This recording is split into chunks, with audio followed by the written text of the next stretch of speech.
ഹയ gold purchase സ്കീമിൽ അംഗമാകൂ. ഒരു സുരക്ഷിത നിക്ഷേപത്തിന് തുടക്കം കുറിക്കൂ. ഈ പദ്ധതിയിൽ അംഗമാകാൻ 8078599000 എന്ന നമ്പറിൽ ഉടൻ മിസ് കോൾ ചെയ്യൂ. Haya golden diamonds, bypass road, Wandoor. Bus കാത്തു നിൽക്കുന്ന കുട്ടികളെ അടക്കം ഇടിച്ചു തെറിപ്പിച്ച് ഓട്ടോറിക്ഷ.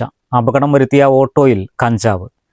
നാട്ടുകാർ പിടികൂടിയ യുവാവിനെ പോലീസിന് കൈമാറി. വെള്ളിയാഴ്ച രാവിലെ 9:30 വണ്ടൂർ കുറ്റിയിലാണ് സംഭവം. വാണിയമ്പലം സ്വദേശി നിവാറിന്റെ ഓട്ടോറിക്ഷയാണ് അപകടത്തിൽപ്പെട്ടത്.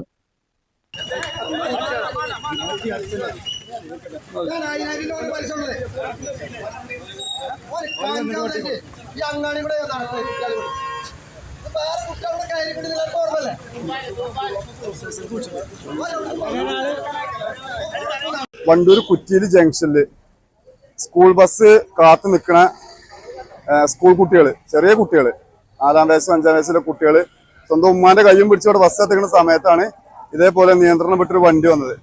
ആ വണ്ടി വേറൊരു സ്കൂട്ടിനെ തട്ടി തെറിപ്പിച്ച് ഈ പീഡിയന്റെ കൊലയിൽ കൂടെ കയറിയിട്ട് ആ കുട്ടികളെ അതിന്റെ ഇടയിൽ പെട്ട് എന്തൊരു വലിയ ഭാഗ്യം എന്ന് പറയാം. കുട്ടിക്ക് തലക്ക് ഒരു മുറിവ്, നല്ലൊരു മുറിവ് തന്നെയാണ്. പക്ഷെ വലിയ ഗുരുതര പരിക്കല്ലെങ്കിലും അതിന്റെ സീറ്റും കാര്യങ്ങളൊക്കെ എടുത്ത് നിംസിക്ക് കൊണ്ടുപോയിട്ടുണ്ട്. പിന്നെ വണ്ടിയിൽ വേറെ 2 ആൾക്കാരുണ്ടായിരുന്നു, ഒരു പാസഞ്ചർ ആയിട്ട്. അവരെ JMC ഹോസ്പിറ്റലിൽ കൊണ്ടുപോയിട്ടുണ്ട്. അപ്പോൾ ഇത് വാണിയമ്പലത്ത് ഓടുന്ന വണ്ടിയാണെന്നാണ് പറഞ്ഞത്. പക്ഷെ ഞങ്ങൾ ഹോസ്പിറ്റലും കാര്യങ്ങളൊക്കെ പോയപ്പോൾ ഈ ഡ്രൈവർ ഇതുവരെ അതിനൊന്ന് കൂടെ പോകാനോ മറ്റുള്ള കാര്യങ്ങൾക്കൊന്നും നിന്ന് കൊടുത്തിട്ടില്ല. ഞങ്ങൾ ഹോസ്പിറ്റലിൽ പോയി നോക്കുമ്പോഴാണ് ഇവിടെ പല ആൾക്കാരും പറഞ്ഞാൽ ഈ വണ്ടിയിൽ കഞ്ചാവ് ഉണ്ട്. അപ്പോൾ ഞങ്ങൾ ഓടി വന്നപ്പോൾ ഈ വണ്ടിന്റെ ഡാഷ്ബോർഡിൽ കഞ്ചാവിന്റെ കുറച്ച് പൊതിയുണ്ട്. അപ്പോൾ അതിൽ കുറച്ച് സാധനമുണ്ട്. അപ്പം തന്നെ ഞങ്ങൾ പോലീസുകാരെ വിളിച്ച് പോലീസുകാർ വന്നിട്ട് പിന്നെ ഇവനെ പിടിക്കുന്ന സമയത്ത് പോലീസ് ജീപ്പ് എത്തിയില്ല. അതിന് മുമ്പ് തന്നെ ഇവിടെ പ്രശ്നങ്ങൾ ഉണ്ടാകുമ്പോൾ ഒരു ഓട്ടോറിക്ഷയിൽ കയറ്റിയാണ്ട് പോലീസുകാർ അവരെ കൊണ്ടുപോയിട്ടുണ്ട്, കച്ചറ ഉണ്ടാകുന്ന രീതിയിൽ. അപ്പോൾ ഇത്തരം കേസിൽ നമ്മളെ വാണിയമ്പലം ആളാണ്, ഇവന് സ്കൂൾ ട്രിപ്പ് വരെ എടുക്കുന്ന ആളാണ് എന്നാണ് ഇവിടെ പറയുന്നത്. കേൾക്കുന്നത് നമുക്ക് കറക്റ്റ് അറിയില്ല. എന്തായാലും ഇത്തരം ആളുകളെ പിന്നെ ഇതൊരു സാധാരണ നിലയിൽ, ഇനിയിപ്പോൾ പോലീസുകാർ സാധാരണ നിലയിൽ കേസെടുത്ത് വിടാതെ ഇതിന് തക്കതായ ഒരു തീരുമാനം എടുത്ത് SP-ക്ക് വരെ ഇത് കൊടുത്തിട്ടുണ്ട് എന്നാണ് പറയുന്നത്.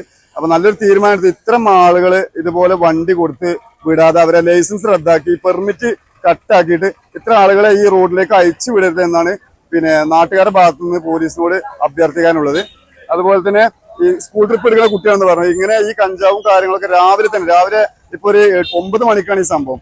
ഈ രാവിലെ തന്നെ കഞ്ചാവൊക്കെ ഉപയോഗിച്ചുകൊണ്ട് ഇതുപോലെ പാസഞ്ചറിനെയും സ്കൂൾ കുട്ടികളൊക്കെ എടുക്കുന്ന ഇത്തരം ആളുകളാണ് നമ്മുടെ നാട്ടില് അപകടങ്ങൾ സൃഷ്ടിക്കുന്നതും മരണം വരെ. ഇതിപ്പോ ആ കുട്ടി ഇതിന്റെ ഉള്ളിൽ പെടാതെ പോയി, തെറിച്ചു പോയി, അല്ലെങ്കിൽ ആ കുട്ടി മരണം വരെ സംഭവിക്കാവുന്ന ഒരു അപകടമാണ് ഇപ്പോൾ ഇവിടെ നടന്നിട്ടുള്ളത്. അപകടത്തിൽ റോഡരികിലെ കടത്തിണ്ണയിൽ ബസ് കാത്തു നിൽക്കുകയായിരുന്ന 2 സ്കൂൾ കുട്ടികളും ഓട്ടോയിലുണ്ടായിരുന്ന യാത്രക്കാരിയുമടക്കം 3 പേർക്ക് പരിക്കേറ്റു. 5 വയസ്സുകാരി ആലിയ, 7 വയസ്സുള്ള അഫാൻ, യാത്രക്കാരി സലീമ എന്നിവർക്കാണ് പരിക്കേറ്റത്. വണ്ടൂർ യത്തീംഖാന സ്കൂളിലെ കുട്ടികൾക്കാണ് പരിക്കേറ്റത്. പരിക്കേറ്റവരെ വണ്ടൂർ നിംസ് ആശുപത്രിയിൽ പ്രവേശിപ്പിച്ചു. ഇതിൽ സാരമായി പരിക്കേറ്റ ആലിയയെ പിന്നീട് പെരിന്തൽമണ്ണയിലെ സ്വകാര്യ ആശുപത്രിയിലേക്ക് മാറ്റി. വാണിയമ്പലം ഭാഗത്തു നിന്നും വണ്ടൂരിലേക്ക് പോകുന്നതിനിടെയാണ് ഓട്ടോ നിയന്ത്രണം വിട്ട് കുറ്റിയിലെ കടത്തിണ്ണയിലേക്ക് ഇടിച്ചു കയറിയത്. അപകടത്തെ തുടർന്ന് നാട്ടുകാർ നടത്തിയ പരിശോധനയിലാണ് ഓട്ടോറിക്ഷയിൽ കഞ്ചാവ് കണ്ടെത്തിയത്. ഓട്ടോ ഡ്രൈവർ നിവാറിനെ പോലീസ് കസ്റ്റഡിയിലെടുത്ത് അന്വേഷണം ആരംഭിച്ചു. സ്കൂൾ കുട്ടികളുടെ ട്രിപ്പ് അടക്കമെടുക്കുന്ന ഓട്ടോറിക്ഷയാണ് അപകടത്തിൽപ്പെട്ടത്. ഇതിൽ തന്നെ കഞ്ചാവ് കണ്ടെത്തിയ സംഭവം ഏറെ ആശങ്ക പടർത്തുന്നതാണ്. News bureau, Wandoor. കാർഷിക വിളയുടെ ഉൽപാദന വിപണന രംഗത്ത് 40 വർഷത്തെ പ്രവർത്തന പാരമ്പര്യവുമായി Bismilla rubber nursery, farm and gardens, Vaniyambalam. Bismilla rubber nursery, farm and gardens, Vaniyambalam.